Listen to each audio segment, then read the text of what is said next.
Entonces, esta última sesión, ¿no? Vamos a hablar un poco de los principios del derecho del trabajo, específicamente, ¿no? Del principio de continuidad, el principio de irrenunciabilidad, el de igualdad y no discriminación, el de primacía y un poco de los tres principios protectores del derecho del trabajo.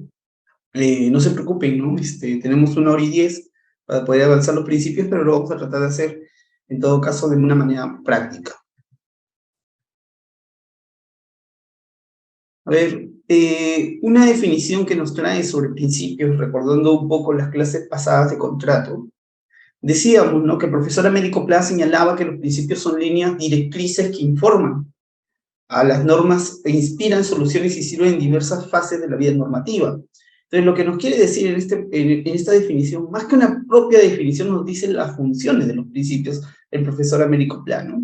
¿Y cuáles son esas funciones? Informativa, normativa e interpretativa.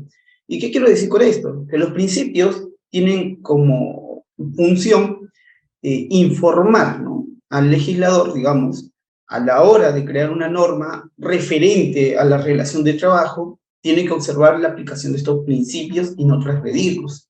En un caso normativo, una función normativa sería cuando, digamos, hay un supuesto de hecho que no está regulado por el derecho del trabajo y pueden utilizarse los principios para poder resolver ese caso en concreto. Y también interpretativa, ¿no? Cuando hablamos de interpretación, muchas veces, ¿no?, puede haber que una disposición o una norma puede tener varias interpretaciones. Entonces, elegimos la interpretación que más favorezca al trabajador. A este principio se le conoce como el principio de in dubio pro operario, ¿sí? Entonces, señalando las funciones de los principios, aún no tenemos claro qué debemos entender por principios, ¿no? Entonces, los principios tienen, ¿no?, muchos autores han tratado de definirla, ¿no? Y yo creo que los principios son, ¿no?, son normas jurídicas que se diferencian obviamente de las reglas, pero forman parte del ordenamiento jurídico. Ahora, los principios, ¿no?, son cargas, ¿no?, axiológicas, ¿no?, que tienen, digamos, un mandato de optimización, ¿no?, dentro de lo que es la definición, que a su vez, ¿no?, que son normas jurídicas que forman parte del ordenamiento. Entonces, para diferenciar a los principios de las reglas propiamente, ¿no?, normalmente señalamos que hay características, tanto en los principios como en las normas, en las reglas. En primer lugar, los principios no son concluyentes ni definitivos, ¿no? Y con esto queremos decir que los principios en sí, ¿no?, regulan, en todo caso, una carga valorativa, ¿no?, que va a aplicarse a un supuesto de hecho, ¿no? Entonces, a diferencia de las normas, de las reglas, ¿no?, que también forman parte de las normas jurídicas, las reglas tienen, ¿no?, establecen un supuesto y consecuencia, ¿no?, digamos, en un tipo de norma primaria.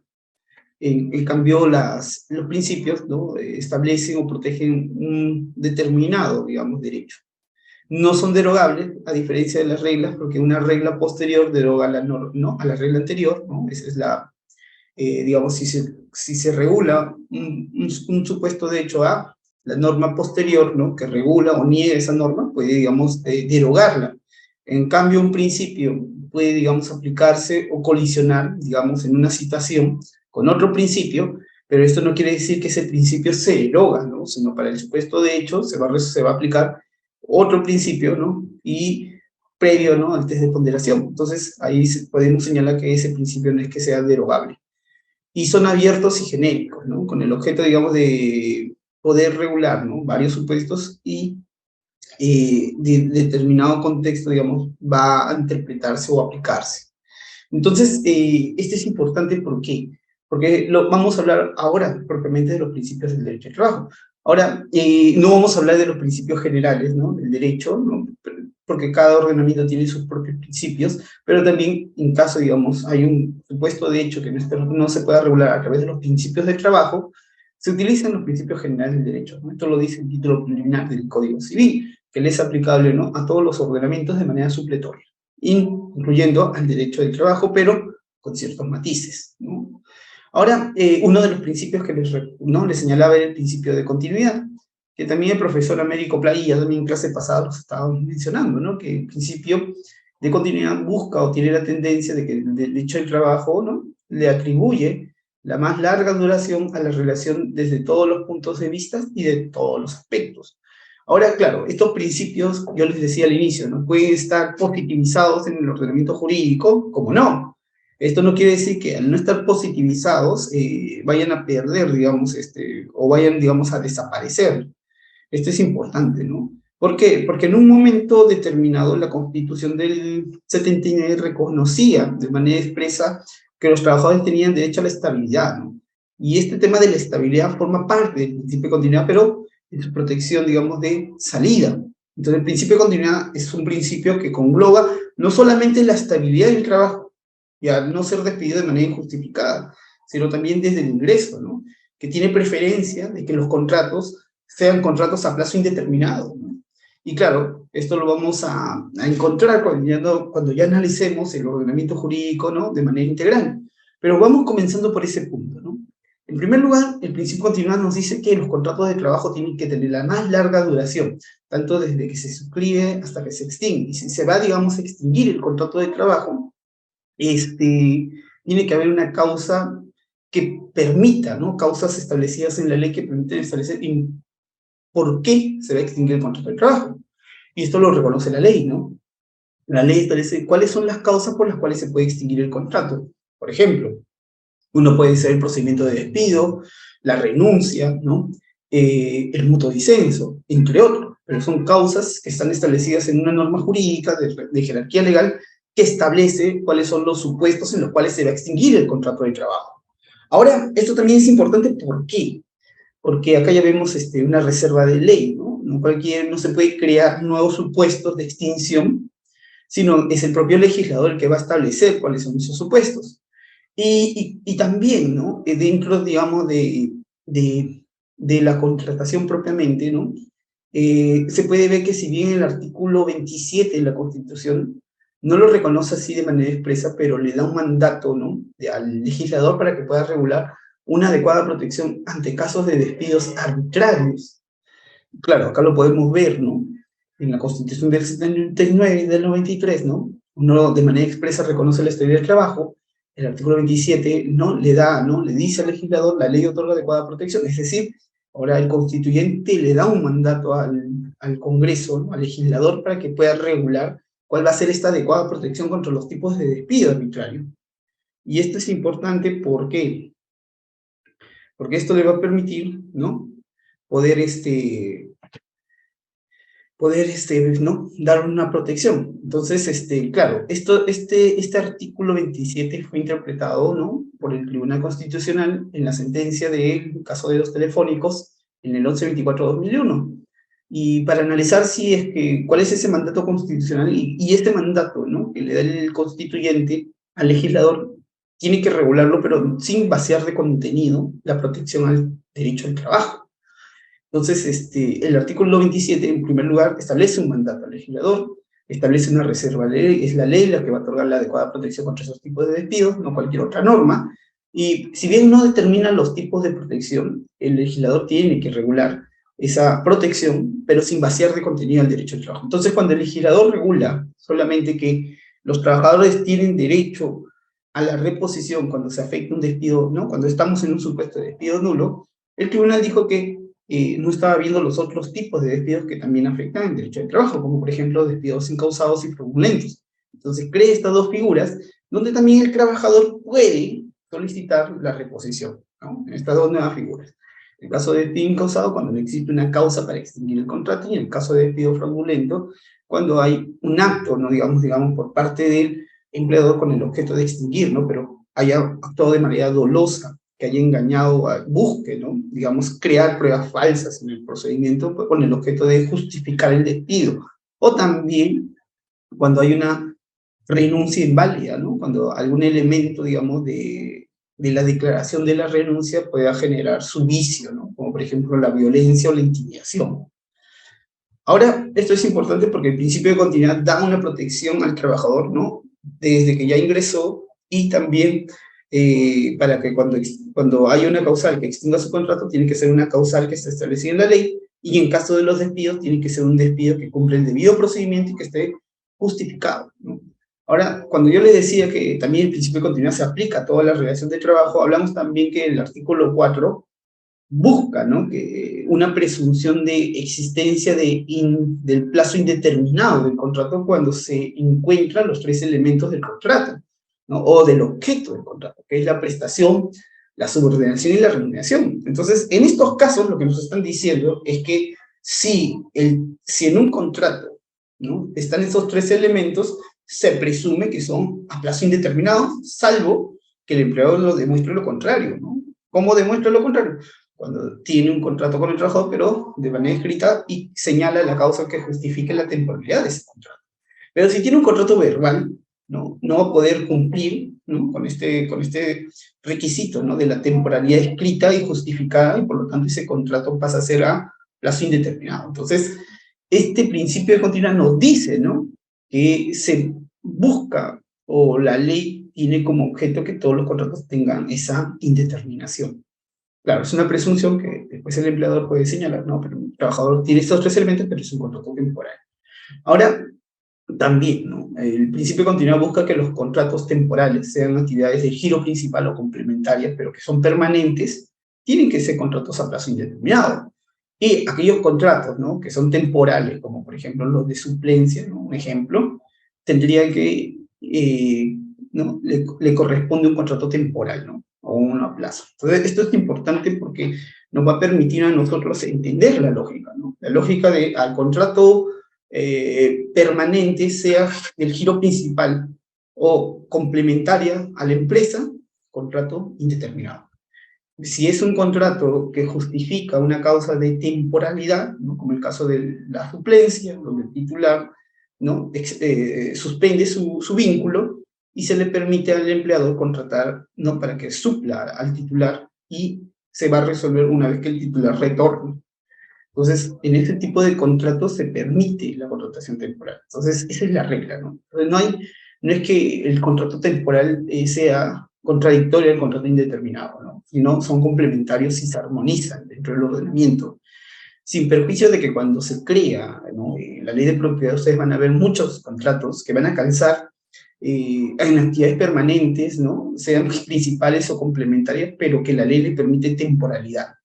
La justificación, ¿no?, transgredir, ¿no?, el principio de continuidad fue que buscaban promocionar, o en todo caso, flexibilizar, ¿no?, un poco la contratación, ¿no?, porque señalaban que era rígida, con el objeto de darle esa facilidad, ¿no?, a las empresas para poder contratar de manera temporal los primeros años, ¿no? Por ejemplo, el inicio e incremento de actividad tiene por ese objeto, ¿no? Inicio, una temporalidad, estoy recién entrando al mercado, entonces necesito que esos contratos, ¿no?, sean temporales con el objeto, digamos, de poder, digamos, tener cierta flexibilización, pero eso al final, ¿qué generó? No genera mucho, ¿no?, en sentido de incentivo del mercado al empleador. Lo que genera es todo lo contrario, ¿no?, que tengas un trabajador que sabe que tiene un periodo de un contrato a plazo determinado, ¿no?, y que por ahí esté más subordinado, ¿no? ¿Más subordinado en qué sentido? En el sentido de que si le dicen quédate a hacer horas extras, ¿no?, él se va a tener que quedar, porque es muy probable que si dice que no, ¿no?, y quiere pasar más tiempo en casa, no le van a renovar el contrato, ¿no? Entonces, yo creo que, y también la regla es que muchas veces los contratos temporales no permiten, ¿no? No es un incentivo a no poder afiliarse, ¿no? Porque si se afilia más adelante, el empleador podría, ¿no?, por señalar que no lo está desvinculando por haberse afiliado al sindicato, sino porque simplemente el plazo del contrato se venció, ¿no? Entonces, hay unos incentivos que, por así decirlo, que la norma buscó, ¿no?, justificar los tipos de temporalidad, ¿no?, trasladando el riesgo digamos, del fracaso de la empresa en el mercado a la contratación. Entonces, yo creo que esto, ¿no?, no generó ningún incentivo hasta la fecha, ¿no? Entonces, ahí vemos que se transgrede el principio de continuidad frente a la promoción, ¿no?, de la empresa en el mercado, pero que no tenía esa promoción propiamente, ni ha tenido esos efectos, ¿no? Entonces, se justifica la afectación a este principio, que se siga manteniendo este principio de continuidad. Esa es una pregunta que la dejo al aire, ¿no?, que ustedes ya van a ir resolviendo. Ahora, dentro de los principios también hay un principio que es muy importante, ¿no?, el principio de irrenunciabilidad de derechos. El principio de irrenunciabilidad, el profesor Bosa Pro lo ha señalado, ¿no? Que este opera como un mecanismo de autodefensa normativa en apoyo del trabajador que por su inferior posición contractual frente al empresario podría terminar dejando de lado, aún contra su voluntad, derechos que se le concede el ordenamiento jurídico. Ahora, este principio sí está positivizado en la Constitución, ¿no? Si ustedes revisan el inciso 2 del artículo 26 de la Constitución, lo señala de manera expresa. Dice, se respeta como principio el carácter irrenunciable de los derechos reconocidos en la Constitución y en la ley. Claro, pero acá tiene ¿no? Da a entender, ¿no? Que la Constitución solamente le da este carácter de irrenunciable solamente a los derechos reconocidos en la Constitución y en las normas de jerarquía legal. Claro, y en nuestro caso señalamos, ¿no? Tomamos la postura de que la irrenunciabilidad como principio le es aplicable a todo, con toda fuente de derecho del trabajo. Claro.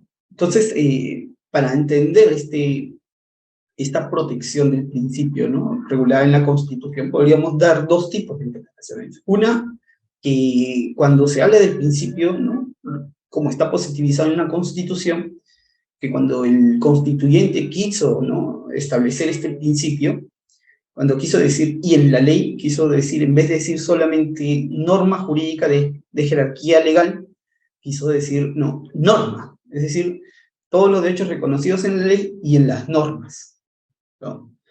Otro que podría ser una interpretación que también podría, digamos, eh, armonizar con el principio que le es aplicable a todos, es que se entienda que si bien la Constitución reconoce el principio aplicable en la Constitución y en la ley, pero no dice solo o únicamente, ¿no? Se respeta el principio reconocido en la Constitución y en la ley, no dice únicamente en estos dos. Entonces, positiviza tanto en la Constitución y en la ley, pero también el principio le es aplicable a otro tipo de fuentes del derecho de menor, ¿no? Como el reglamento, las normas terciarias, ¿no? De fuentes de autonomía privada. Entonces, esto también podría ser una interpretación, pero cualquiera de las dos interpretaciones llegas al mismo objetivo, ¿no? Y la irrenunciabilidad como un principio, ¿no? A favor de los trabajadores, es que ellos no puedan, ni voluntaria, ni lateralmente, puedan ceder sus derechos reconocidos, ¿no?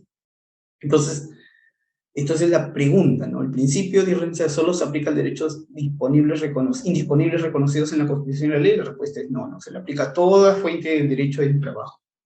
Ahora, para aplicar el principio, siempre es importante ver qué tipo de normas nos encontramos, si son normas dispositivas o normas imperativas.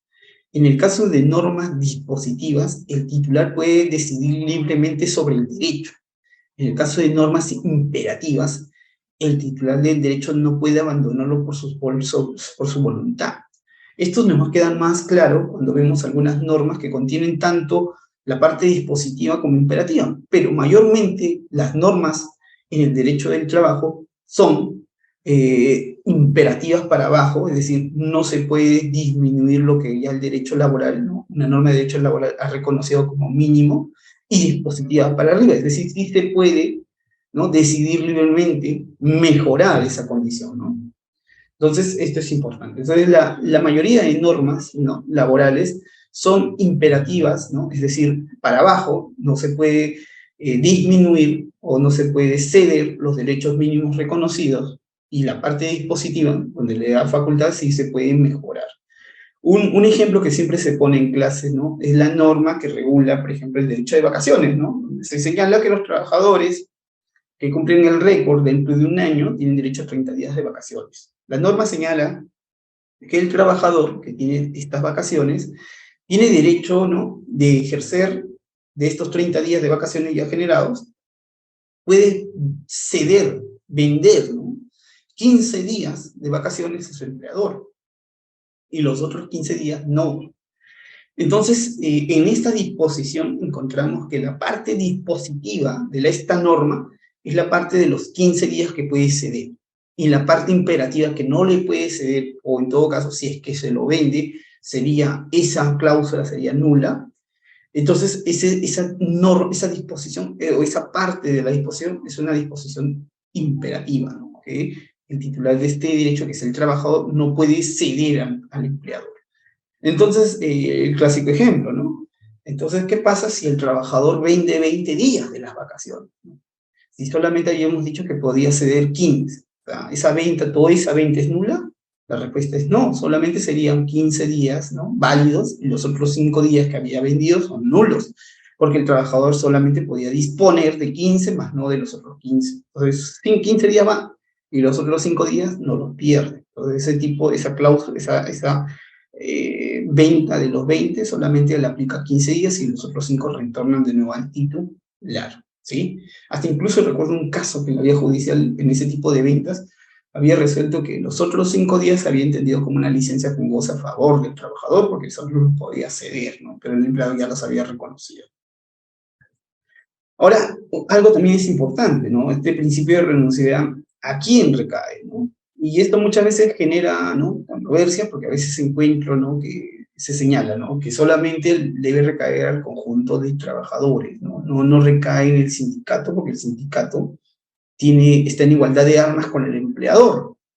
Y esto no es tan cierto, ¿no? Porque si bien no hay dudas que en el ámbito subjetivo de la aplicación del principio de renunciabilidad recae a favor de todos los trabajadores y trabajadoras, no quiere decir que solamente porque sea la parte de ellos, sino que también los sindicatos, como representación de la organización de los trabajadores, ¿no?, a través de la organización sindical, también le es aplicable algunos principios, ¿no?, reconocidos, ¿no? En estos casos tendrían que ser las normas de jerarquía, digamos, legal, constitucional, ¿no?, otro tipo que les permitan, digamos, aplicarse a ellos, no propiamente los convenios, porque en el caso de los convenios serían para ellos, más que un carácter normativo, tendrían un carácter obligacional. Entonces, el principio de renunciabilidad se aplicaría tanto, ¿no?, su ámbito sería tanto a los trabajadores como al sindicato. Y por ahí me preguntaron, recuerdo en una clase, ¿y a los empleadores? Y acá venía, ¿no? Yo le decía que el principio de renunciabilidad no le era aplicable a los empleadores, pero eso no quiere decir que como empleador no tenga derechos, digamos, indisponibles, ¿no?, que se les reconoce, ¿no? La propia autonomía empresarial es un derecho que ejerce el empleador, ¿no?, para poder, digamos, disponer, establecer o ejercer el poder de dirección, propiamente porque eso lo diferencia de otros sujetos, para poder reconocerlo como empleador. Entonces, eso es un derecho indisponible, pero no se le aplica el principio de irrenunciabilidad en ese supuesto, ¿no? Ahora, el elemento objetivo, ¿no? El principio de renunciabilidad se aplica a productos normativos, ¿no?, a productos no normativos. Entonces, todos los derechos reconocidos en una norma jurídica, ¿no?, sea constitución, sea la ley, sea el reglamento, sea el convenio colectivo, sea la costumbre jurídica o reglamento interno de trabajo, todos esos derechos se le aplica el principio de renunciabilidad. Los otros no normativos, ¿no?, los que no son normativos, sean actos o hechos, esos no se aplica el principio de renunciabilidad. En ese caso se aplicaríamos a otro tipo de instrumentos. Y la temporalidad, ¿no? Los derechos son irrenunciables desde el inicio de la relación laboral hasta que se extingue el contrato, pero hasta 4 años. Una vez de 4 años, una vez ejercido, digamos, extinto el contrato de trabajo y pasados los 4 años, no es que el derecho, digamos, se pierda, sino que el trabajador ya no va a poder, digamos, accionar mediante la vía judicial o la vía administrativa, ¿no?, que se le reconozca esos derechos. Entonces, eso también hay que señalarlo, ¿no? Ahora, en este punto, ¿no?, también es importante. Ahora, algunas preguntas que les dejamos, ¿no? ¿Solo son irrenunciables los derechos de los trabajadores? No, también son irrenunciables los derechos reconocidos a la organización sindical. El empleador no se le aplica propiamente el principio de renunciabilidad porque ellos también tienen derechos indisponibles, que es el poder de dirección. ¿Solo son irrenunciables los derechos reconocidos por ley o también los de convenio colectivo? Todos son no solo son irrenunciables los derechos reconocidos por ley o también los del convenio colectivo. Ahí va a depender, ¿no? Los derechos pueden ser, solo, no son irrenunciables, no solamente los de la ley, también los del convenio colectivo el trabajador no puede renunciar a estos derechos. ¿Desde cuándo y hasta cuándo el derecho es irrenunciable, no? Desde el inicio del vínculo laboral hasta la extinción posterior de esa extinción hasta 4 años. Aquí más o menos le dejamos un cuadro, ¿no?, para que ustedes puedan aplicar lo que es el principio de renunciabilidad en aquellos supuestos, ¿no? tanto en la aplicación de la ley, convenio colectivo, sí, los derechos del trabajador o la organización sindical, ¿no? Y quién es el sujeto que dispone. Y cuál es el efecto, ¿no? Que puede ser la invalidez, opera el principio, o no opera el principio, ¿no? Y por lo tanto es válido. Vamos a otro derecho, ¿no? El derecho de igualdad y no discriminación. El derecho de igualdad y no discriminación lo tiene o lo ejerce toda persona, ¿no? Es el derecho que se reconoce en el numeral 2 del artículo, el numeral 2 del artículo 2 de la Constitución. Toda persona tiene derecho a la igualdad ante la ley. Nadie debe ser discriminado por motivo de origen, raza, sexo, idioma, religión, opinión, condición económica o cualquier otra índole. Entonces, cuando el mandato constitucional, ¿no?, reconoce este principio, ¿no?, establece estos parámetros en los cuales prohíbe, ¿no?, al empleador, sea una, ¿no?, propiamente, no solamente al Estado, ¿no?, a realizar actos, digamos, que puedan llegar a ser discriminatorios, sino también a los privados, ¿no?, que no puedan realizar este tipo de actividades. Entonces, normalmente, ¿no?, cuando uno revisa o está buscando por ahí empleo, puede encontrar que hasta incluso en las ofertas de empleo que son previas a la relación de trabajo, actos de discriminación. Por ejemplo, cuando señalan, ¿no?, en un anuncio, por ejemplo, que se busca, digamos, asistente, ¿no?, que sea varón de, digamos, de determinado lugar, universidad, que, que digamos, sea de tez clara, ¿no? Entonces acá vemos que muchas veces las ofertas pueden tener actos discriminatorios, ¿no? Y claro, los actos de discriminación pueden ser directos o indirectos. Eso también es importante tenerlo claro. Entonces, en esta oferta de empleo que yo les ponía como ejemplo, vemos, ¿no?, que cuando ponen, ¿no?, el asistente que sea varón, únicamente varones, ¿no?, estamos hablando de un acto de discriminación por sexo. Cuando señalan universidad A, ¿no?, estamos hablando de discriminación de procedencia. Por ahí alguien podría decir, no, pero está justificado porque en esa universidad los estudiantes son buenos, ¿no?, por lo tanto lo que busca es la excelencia, ¿no? O en todo caso lo puede poner negativo, ¿no? Oye, los de la universidad tal no pueden participar porque tuvimos mala experiencia o porque no hay un examen riguroso, digamos, a su ingreso. Entonces, no es una justificante y por lo tanto ese acto sigue siendo discriminatorio. Y claro, ¿no? Por ejemplo, también el otro supuesto, ¿no?, que podría generar todos estos actos de discriminación. Entonces, este principio de igualdad y no discriminación no solamente se aplica a la relación de trabajo, sino también antes de la relación, ¿no?, en las ofertas de empleo. Ahora la discriminación también se puede ver en toda la relación laboral, ¿no? Cuando, digamos, se percibe, ¿no?, un ingreso, una persona por su condición de, ¿no?, de ser varón. Normalmente los varones, ¿no?, en el mercado de trabajo ganan más que las mujeres, ¿no? O sea, no porque hay una norma que lo señale, sino que normalmente se paga más al varón porque se considera que su actividad, ¿no?, sigue siendo una actividad que no conlleva a las actividades de cuidado, ¿no? Entonces, hay un desequilibrio en el mercado en el pago de salarios, ¿no?, donde los varones perciben más ingresos en un porcentaje mayor que las mujeres. Entonces, y claro, ¿no?, un mecanismo, digamos, digamos, para disminuir estos casos de discriminación, ¿no?, podría ser el ejercicio de la libertad sindical. Y el ejercicio de la libertad sindical, tomando como referencia esos parámetros, podría establecer incrementos mayores a las mujeres frente a los varones. Y este acto no sería discriminatorio porque simplemente estarías o tendrías como objetivo, ¿no?, a través de un mecanismo, ¿no?, de negociación colectiva, implementar, ¿no?, un mayor pago a las mujeres con el objeto de poder, digamos, equiparar, ¿no?, estos beneficios. Entonces, podría ser, ¿no? Normalmente no se ve esto, ¿no? Y normalmente los incrementos son iguales, ¿no? O sea, es una tabla para todos, ¿no? El varón y la mujer sindicalizados van a obtener un aumento de 100. Oye, pero en esta empresa las mujeres ganan un porcentaje menor, 10% menos. Entonces, pero el convenio no ve eso y se aplica a todos en un incremento igual, pero la desigualdad se mantiene, ¿no? Porque estos salarios siguen siendo, digamos, sea en valor, o sea, en igual trabajo, igual remuneración, no se les está pagando de manera equitativa, ¿no? Entonces, podría ser, ¿no? Lo otro es que se ve en un proceso, ¿no? Y las trabajadoras puedan señalar, ¿no? Si es un trabajo igual y se paga distinto, podrán solicitar, ¿no? ¿no? La equiparación de esos beneficios, o también se puede, digamos, ver en la vía judicial, disculpen, en la vía judicial también en un igual valor a igual trabajo, ¿no? O igual trabajo, disculpen, igual valor de trabajo, igual remuneración, ¿no? Que podría ser también el otro que se puede ver. Ya.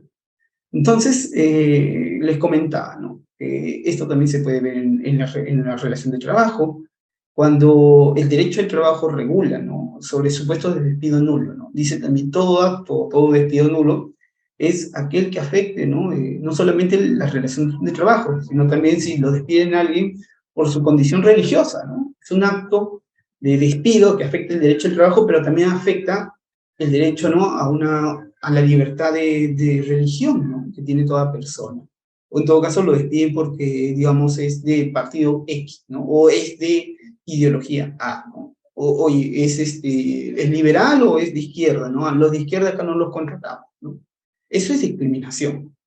Entonces, igual, ¿no? Si lo despiden a alguien por su condición, digamos, partidista, también podría haber un acto de discriminación en ese supuesto. Entonces, este mandato constitucional se aplica a toda la relación de trabajo, incluso previamente, y pueden haber dos tipos, les decía, ¿no? La discriminación directa, que es lo más sencillo, ¿no? Que podemos identificar raza, sexo, idioma, religión, opinión, pero también cuando dice la norma o cualquier otro índole, pueden haber actos que pueden ser discriminaciones indirectas que parecen que fueran neutros, ¿no? Pero que segregan a un conjunto de personas. Entonces, yo recuerdo un caso, ¿no? Que siempre comentábamos en clase, que recuerdo el profesor y la profesora lo comentaba. Era un caso en el cual era una oferta de empleo, ¿no? En esta oferta de empleo se buscaba, ¿no? Una persona que se encargue, digamos, de transportar y cargar jabas de helados, ¿no? Estas jabas de helado, ¿no? Tenían un peso, digamos, determinado, ¿no? Un peso determinado, pongamos, de 12 o 13 kilos, pongamos, ¿no? Y había un informe de la autoridad que señalaba, ¿no? Que si las mujeres cargaban más de 8 kilos o determinado peso, eh, ellas podían adquirir ¿no? una enfermedad profesional, ¿no? Que es la lumbalgia. Entonces, sabiendo eso, el empleador lanza una convocatoria y en esta convocatoria solamente señala que sean varones, ¿no? Y claro, su justificación de esta convocatoria era que ¿no? Hay un informe de la Autoridad de Trabajo, ¿no? Realizado que señala que las mujeres no pueden cargar más de tanto peso y por lo cual yo no podría contratar trabajadoras mujeres para esta sección de trabajo porque podría generarles esta enfermedad profesional, ¿no? Por lo cual, en la oferta solamente señala este conjunto de personas, ¿no? Que sean solamente para varones. Esto lo ve ¿no? Una mujer pasando, ¿no? Ve esta oferta y la considera que es una oferta discriminatoria, pero que el empleador señalaba, ¿no? O se justificaba a través de este informe. Y claro, todo este caso llega, ¿no? A la Corte, ¿no? Argentina, y en la Corte algo que fue interesante, ¿no? Fue analizar estos elementos, ¿no? Si el elemento, digamos, de justificación era un elemento válido, ¿no? Para poder justificar esta diferenciación, ¿no? Y claro, ya, cuando estábamos viendo, analizando, ¿no? Este caso, recuerdo ¿qué pasaba, ¿no? Si todas las mujeres iban a cargar un peso mayor a lo permitido, en verdad sí iban a tener lumbalgia, ¿no? Entonces, claro, entonces aquí el empleador puede, digamos, tomar una decisión y establecer mecanismos o procedimientos con el objeto de que las trabajadoras mujeres no carguen esos pesos, ¿no? Pero esto tampoco, ¿no? Tendría que ser analizado, ¿no? Si es necesario que esas jabas tengan ese peso, es decir, que tengan ese peso mayor a lo permitido para las mujeres, es decir, que sean de 10, de 12, de 14, 20, ¿no? Y claro, ¿no? Esto obviamente iba a afectar a la empresa porque va a tener que modificar toda su producción, es decir, oye, ya no voy a hacer mis jabas de 15 kilos o de 13 kilos. Entonces esto me afecta económicamente, sí, te afecta, eso es cierto, hay una afectación, ¿no? Porque vas a modificar tu producción, pero si no lo modificas, estarías afectando de manera total, ¿no?, el derecho, digamos, que las mujeres puedan participar o trabajar. Entonces, esta sentencia nos permitió analizar algo que era muy importante, ¿no?, que también la propia producción de la empresa, la propia autonomía empresarial, puede afectar el principio de igualdad y no discriminación al establecer procedimientos que segreguen a un conjunto de mujeres, aunque digan, ¿no?, o justifiquen, ¿no?, a través de estos informes de la autoridad. Entonces, el caso fue resuelto, ¿no?, a favor de la demandante, y sí se señaló el acto de discriminación. Cuando se hace la ponderación, ¿no?, si la afectación, digamos, iba a ser una afectación irreparable a la empresa por modificar, digamos, las jabas de helados, la respuesta que dieron, no, pues no era una afectación que iba a generar la ruina de la empresa, iba a generar una afectación, sí, iba a haber una medida económica, sí, pero no iba a haber una medida, digamos, para que genere, ¿no? Porque por otro lado, la autonomía empresarial lo que estaba generando era afectar que, de manera total, que las mujeres puedan participar en la oferta de empleo, ¿no? Esto también. Ahora, este principio, ¿no?, y derecho, ¿no?, el principio de igualdad y no discriminación, también es recogido también en el convenio, ¿no?, en el convenio 11 de la OIT.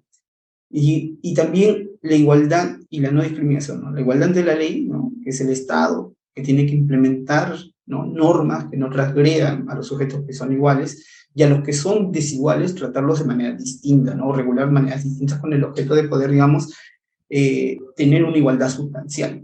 El típico ejemplo en el derecho al trabajo lo encontramos, ¿no?, donde la ley a sujetos iguales se les regula de manera igual, ¿no? O sea, yo quiero postular al Estado, perfecto, ¿no? Postulo con varios, y los requisitos para todos los que estamos postulando van a ser requisitos comunes, pero hay trabajadores, ¿no?, o hay personas que sufren, digamos, o están en una situación especial, ¿no?, situación ¿no?, de discapacidad, por ejemplo, ¿no? Entonces, las personas que están en situación de discapacidad, está comprobado que es mucho más difícil que ellos se puedan insertar al mercado, no por las funciones o los talentos que tengan, ¿no?, no por sus habilidades, sino por así decirlo, sesgo que muchas veces tienen los empleadores, ¿no?, de las empresas, porque consideran que una persona tiene que llegar de manera sana y completa, entre comillas, ¿no?, para que puedan realizar sus actividades. Entonces, esto es un sesgo, ¿no?, que toda persona, ¿no?, puede realizar esas actividades siempre y cuando pueda demostrar y cumplir, digamos, los requisitos para poder realizarlo. Entonces, al observar esa realidad, ¿no?, que se discrimina mucho a los trabajadores que están en situación de discapacidad, entonces la norma establece un mandato, ¿no?, y les da digamos, establece o busca que los trabajadores que están en esta situación puedan tener una cuota de empleo, es decir, que las empresas que tienen más de 100 trabajadores tengan un porcentaje de trabajadores en situación de discapacidad que hayan ofertado y que y han postulado y han podido tener un puntaje, ¿no?, digamos, un porcentaje, digamos, ¿no?, a favor para que a la hora de postular, ¿no?, compita. Y esto es importante porque acá la norma está poniéndose ya en una situación, digamos, de una desigualdad real, ¿no? Genera una desigualdad jurídica para que los trabajadores en esta situación puedan postular y acceder a una plaza de trabajo, ¿sí? Hasta incluso, si una persona, ¿no?, sufre un accidente, ¿no?, sea de trabajo o no, lo pone en una situación de discapacidad, lo que la norma busca no es, o el ordenamiento busca no es cesar el contrato, sino que el empleador agote, ¿no?, todos los cambios posibles, ¿no?, de lugar de trabajo, de puesto, con el objeto de que el trabajador se mantenga en la relación laboral. Entonces, estamos viendo que el ordenamiento laboral establece, ¿no?, normas, ¿no?, desiguales con el objeto de regular una protección, ¿no?, a aquellas personas que están segregadas, ¿no? Porque si ponemos a estas personas en una situación normal, ¿no?, entre comillas, de normas comunes, entonces habría una segregación, ¿no? Entonces, eso no lo permite, o es un reproche que tiene que dar el ordenamiento a esa realidad, y por lo tanto establece normas de protección, ¿no?, con el objeto de que puedan tener una igualdad real, propiamente, o sustancial. Esto es también importante, ¿no? Ahora, yo les decía, ¿no?, que este principio se aplica a todos estos impuestos, ¿no?, desde el inicio hasta la extinción. Puede ser dos tipos de discriminación, la directa o la indirecta, y que este principio de igualdad, ¿no?, puede aplicarse, ¿no?, o podemos encontrar incluso antes de la relación propiamente de trabajo. Otro de los principios que quiero conversar un poco es el principio de primacía de la realidad, ¿sí? Este principio de primacía de la realidad tiene por objeto, ¿no?, que en el supuesto que se califique una situación o relación jurídica de un modo que no guarda de conformidad con la naturaleza, y esta ocasiona el sometimiento a un régimen jurídico que no le es pertinente, ¿no? El artículo 2 de la Ley General de Inspección dice: en caso de discordancia entre los hechos constatados y los hechos reflejados en los documentos formales, debe siempre privilegiarse los hechos constatados. Entonces, acá nos señala, ¿no?, que este principio de primacía, que no es propio, ojo, es un principio que lo aplican bastante al derecho del trabajo, pero no es propio del derecho del trabajo. También otros ordenamientos, como por ejemplo el tributario, también tiene el principio de primacía de la realidad. Entonces, pero este principio es lo que busca, ¿no? Para sintetizar lo señalado, ¿no?, que si hay una discordancia entre el hecho y los medios de prueba, ¿no?, presentados, los documentos presentados, va a primar los hechos. Eso que va, digamos, a verificarse. Y esto lo recoge la Ley General de Inspección del Trabajo. Que la Ley General de Inspección tiene por objeto establecer los principios, criterios que va a adoptar el sistema inspectivo con el objeto de observar el cumplimiento de la legislación propiamente sociolaboral. Entonces, este principio se va a aplicar siempre a dos supuestos, ¿no?, a lo que es la simulación y a lo que es el fraude, ¿no? Y claro, cuando hablamos de la simulación, podemos hablar del tipo de simulación absoluta o el tipo de simulación relativa.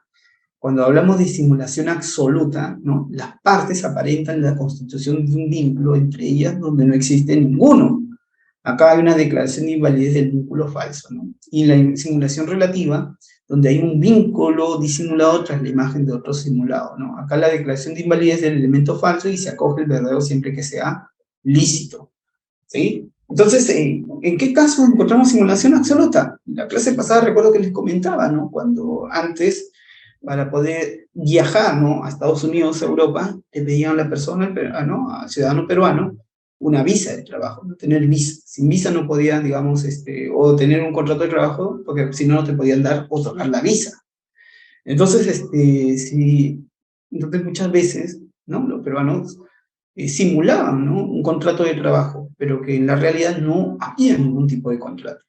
Otro de los supuestos que he encontrado de simulación absoluta, que normalmente ahora se ve, ¿no?, porque muchas veces los trabajadores, ¿no?, y cada vez son menos, ¿no?, hay más trabajadores autónomos o trabajadores, digamos, ¿no?, que tienen su empresa solamente familiar. Y entonces, esto es importante porque recuerdo que muchas veces llegas a trabajar, ¿no?, trabajas de manera, ¿no?, autónoma, ¿no?, con tu carrito, en todo caso, llegas a una determinada edad donde vas a necesitar, tal vez, ¿no?, si te has enfermado o tal vez por temas de salud, vas a necesitar el sistema de seguridad social del sector salud. Y digamos, y a veces el ahorro no te va a alcanzar. Yo recuerdo o he visto casos, ¿no?, en los cuales muchas personas simulan, ¿no?, tener un contrato con un familiar, ¿no?, o con un amigo, pero que en la realidad no hay ningún tipo de contrato, ¿no? O sea, lo pone en la planilla, le deposita, digamos, al sector salud, pero el objetivo de ese contrato, más que la relación de laboral, es que pueda acceder a los sistemas de servicios del sector salud. Claro, acá las partes aparentan, ¿no?, supuestamente un vínculo, pero donde no existe ninguno. El real, o mejor dicho, lo que el trabajador o esta persona busca es acceder al sistema de salud, ¿no? ¿Y esto por qué le digo, no? Porque esto también, a su vez, si bien hay una simulación absoluta que puede ser declarado por el sector salud, también ve una patología, ¿no? Que muchas de las personas que van a tributar, que van a aportar, ¿no?, de manera autónoma, no tienen ningún tipo de sistema, ¿no? Ningún tipo de sistema que les va a dar cierta protección, digamos, cuando recaen, ¿no?, o tienen la contingencia de una enfermedad, sea profesional o sea una enfermedad propiamente, ¿no?, común, ¿no? Entonces, pero el sistema está ¿no?, el sistema de seguridad social está tan ligado al vínculo de trabajo, ¿no?, y no a la persona, por lo que genera que si no tienes que tener necesariamente un contrato, aunque sea falso. ¿Para qué? Para que te puedas dar o solicitar las prestaciones de seguridad social, ¿sí? Entonces ahí también vemos un supuesto, ¿no?, de simulación absoluta, porque el sistema de salud está ligado al contrato de trabajo formal. La simulación relativa, ¿no? Acá hay un vínculo disimulado tras la imagen de otro simulado, ¿no? Acá sí, la declaración de validez del elemento falso se acoge el verdadero y siempre que sea lícito. Bueno, acá normalmente son los contratos de locación, ¿no? Que en verdad se puede verificar que hay un elemento de subordinación. El contrato civil dice, ¿no? Normalmente un contrato autónomo dice que el trabajador es autónomo, ¿no? Pero el inspector va y verifica, ¿no? Que, oye, tiene horario, trabaja en tal lugar, ¿no? Verifica algunos indicios, ¿no? El pago le hacen en la misma fecha que los trabajadores, tiene photocheck, entonces estos indicios me pueden enseñar, me pueden permitir a mí señalar que hay, ¿no? Elementos de laboralidad. O también puede haber una prueba que es mucho más sencilla que demuestre el ejercicio del poder de dirección, como por ejemplo, que al locador le manden un memo diciéndole ha llegado tarde, ¿no? Esto obviamente ya es claro que vemos un poder, digamos, de exhortación, en todo caso, o tal vez por ahí una amonestación que materializada, que permite tranquilamente con ese medio de prueba declarar que un contrato civil es un contrato en verdad laboral, ¿no? Entonces, ¿no? La aplicación del principio de primacía se va a aplicar tanto en las simulaciones absolutas como en las simulaciones relativas. ¿Dónde no se aplica el principio de primacía? Por ejemplo, ¿no? Cuando a veces el inspector va a estos operativos de formalización, ¿no? Y encuentra trabajadores, ¿no? Oye, hay trabajadores, estoy viendo que está realizando su prestación, le pregunto si ha ingresado, labora, todo, ¿no? Constata. Entonces, ahí no aplica primacía de la realidad porque no hay un contraste entre los hechos declarados ni los medios de prueba presentados, sino simplemente, ¿no? Ha verificado que hay un trabajador que cumple con los tres elementos. Cosa distinta es que pida por información, sea por, ¿no? casilla electrónica, y pida, ¿no? información referente, ¿no? a los locadores que han sido declarados, ¿no? Oye, yo en el sistema veo que hay 3 locadores declarados, o sea, quiero ver, o sea, si marcan, pido, ¿no? el registro de ingresos y salidas, ¿no? Entonces, esa es otra cosa, ¿no? Ahí sí podría aplicar el principio de primacía si hay indicios que le permiten señalar la laboralidad. Pero en el otro caso no se aplica el principio, ha constatado y es trabajador y por lo tanto le va a requerir al empleador que los inscriba o los registre en la planilla. Otro de los supuestos donde también se aplica el principio de primacía es en los contratos con fraudulentos, ¿no? Donde hay un fraude de la ley. Acá lo que se busca es eludir la regulación de la ley aplicable al hecho, ¿no? amparándose en una ley estricta no aplicable a él. ¿Sí? Entonces, tanto estos dos supuestos van a ser donde se van a aplicar. Ahora, otro de los principios, y ya para ir terminando, ¿no? la sesión, ¿sí? No quiero extenderlo tanto. Uno de los principios propios del derecho de trabajo son los 3 principios, ¿no? El principio protector, que tiene por objeto proteger, ¿no? al trabajador, que es el contratante débil de la relación de trabajo. Pero también el principio protector, ¿no? se materializa en 3 subprincipios, ¿no? El principio de indubio pro operario, el principio de norma más favorable, ¿no? y el principio de condición más beneficiosa. El indubio pro operario es un principio que está positivizado también en la Constitución, ¿no? Y que se aplica cuando haya duda insalvable, señala la Constitución. Yo creo que el principio indubio pro operario, al establecerle este término de solamente le es aplicable en que haya duda insalvable, lo delimita más, ¿no? En la aplicación del principio. Yo creo que una interpretación para que este principio sea aplicable es en caso de interpretación literal, ¿no? Es decir, porque tampoco el ordenamiento no establece, ¿no? Oye, ¿cuáles son los criterios de interpretación, ¿no? Oye, prima interpretación literal es prima frente a la interpretación sistemática, frente a la histórica, ¿no? No te dice el ordenamiento ni la doctrina cuál es la interpretación sobre una norma que tiene más interpretación y la que va a primar.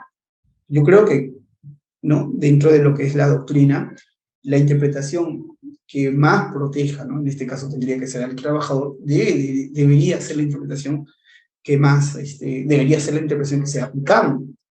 Entonces, el principio de indubio pro operario te dice eso, ¿no? Oye, en caso de, ¿no? de una disposición con más interpretaciones, debería ser la interpretación que favorezca al trabajador, ¿sí? Y claro, ahora tenemos también el otro principio, ¿no? El principio de protector, de norma más favorable. Acá sí hablamos de un hecho, pero a este hecho le va a aplicar 2 supuestos de hecho, ¿no? Y claro, normalmente aquí recordamos siempre teoría general del derecho, ¿no? Los elementos, ¿no? Por ejemplo, de aplicación de normas, las normas de jerarquía, especialidad, ¿no? Temporalidad. Pero en estos casos, ¿no? Donde se va a aplicar este supuesto de norma más favorable, ¿no? Habiendo hecho este análisis, es que entre estas dos normas, la norma que más favorezca al trabajador se le va a hacer la norma que se le va a aplicar, ¿no? En síntesis. Igual, el principio de condición más beneficiosa, ¿no? En el caso de condición más beneficiosa, puede ser que a través de, ¿no? de actos o hechos no normativos, ojo, porque para diferenciarlo de lo normativo, sino puede ser que el empleador le otorgue, ¿no? al trabajador ¿no? de manera unilateral mejoras, ¿no? Sean una remuneración, un bono, ¿no? O a través de actos no normativos, no solamente a él, o a un conjunto de personas, pero no a todos, para que no sea algún tema de, por así decirlo, costumbre jurídica. Entonces, en caso unilateralmente el empleador lo quiera, ¿no? digamos, eliminar, tendría previamente una prohibición, ¿no? Porque el trabajador ya mejoró esa condición y posteriormente, sea por acuerdo o unilateralmente, el empleador no puede extinguir ese beneficio, ¿no? ya generado, salvo, ¿no? que el trabajador, ¿no? por acuerdo, lo ceda, ¿no? pueda ceder. Ahora, claro, esta condición más beneficiosa, ¿no? Es para mejora, ¿no? Puede, digamos, transgredir, digamos, algún derecho mínimo reconocido. Entonces, ya para ir cerrando, ¿no? Primero quiero agradecerles a todos y a todas los que han estado escuchando este curso. Tenía como objeto, ¿no? Tratar, ¿no? de poder implementar las teorías básicas de un curso de introducción al derecho del trabajo. Le hemos remitido las lecturas, ¿no? En cada uno de los casos para que ustedes puedan revisar, ¿no? Yo recomiendo bastante el libro de Introducción al Derecho del Trabajo del profesor Javier Neves Mujica, ¿no? Donde ha sido, en todo caso, el libro, ¿no? base para cada una de las posiciones, ¿no? Y en cada una de las clases les he dicho, ¿no? Este capítulo, ¿no? Cita mucho al profesor Javier Neves. Entonces, me queda solamente agradecerles, ¿no? a todos y a todas los que han participado vía Facebook, vía Zoom, ¿no? YouTube también, y también a Just Latin, ¿no? Siempre, ¿no? por incluir estos cursos de verano, ¿no? Y gratuitos, ¿no? Para que puedan todos acceder a ellos. Igual les dejo el correo, el número, cuando quieran hacer consultas o dudas. Entonces, yo me voy quedando hasta aquí, sin más que decirles, ¿no? Agradecerles a todos por su participación y ya nos estamos viendo en un próximo módulo de Derecho Laboral. Gracias.